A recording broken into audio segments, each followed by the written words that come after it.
অধস্তন আদালতের নিয়ন্ত্রণ কার হাতে থাকবে সেই খেলায় জিতেছিলেন সাবেক আইনমন্ত্রী আনিসুল হক। এরপর অধস্তন আদালতের এমন কোনো জেলা নেই ফোন যায়নি তার।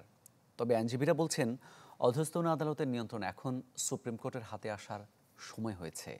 এটা করলেই নিচের কোর্টের বিচারকরা স্বাধীনভাবে বিচার করতে পারবেন। মাসউদুর রহমানের রিপোর্ট।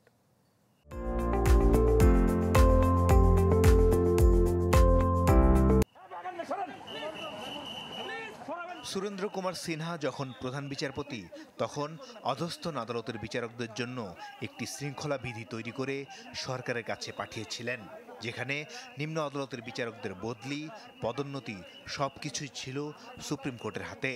এ নিয়ে দ্বন্দ্ব শুরু হয় তৎকালীন আইনমন্ত্রী আনিসুল হক ও এস.কে. সিনহার মধ্যে।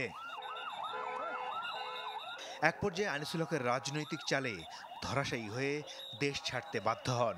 এরপর কলমের এক খোঁচায় অধস্তন আদালতের বিচারকদের নিয়ন্ত্রণ নেয় আইন মন্ত্রণালয়। আইনজীবীরা বলছেন, অধস্তন আদালতের বিচারকদের বদলি, পদোন্নতি সুপ্রিম কোর্টের হাতে থাকলে বিচার বিভাগ সরকারের নিয়ন্ত্রণ মুক্ত করা যেত, সুবিধা পেতেন বিচার প্রার্থীরা। আজকের দিনে একটা সেন্সেশনাল মামলা করার উদ্দেশ্যে থাকে অনেক বিচারপতির জন্য সংবাদপত্রে আসে, মানুষ জানে। এই লোভটাকে সংবরণ করতে হবে।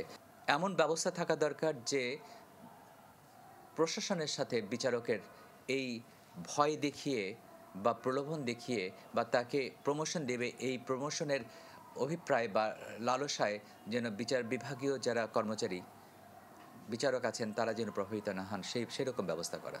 বিচার বিভাগ কাগজে কলমে স্বাধীন হলেও প্রকৃতপক্ষে কার্যকরভাবে এটি কিন্তু স্বাধীনতা ভোগ করতে পারছে না।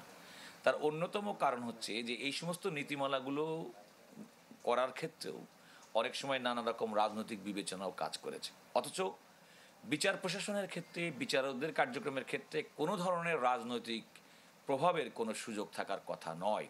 প্রবীণ আইনজীবী জেডাই খান পান্না দুর্নীতিবাজ বিচারকদের জন্য কড়া বার্তা দিয়ে বললেন, বিচারকদের উচিত ন্যায় বিচারে মনোযোগী হওয়া।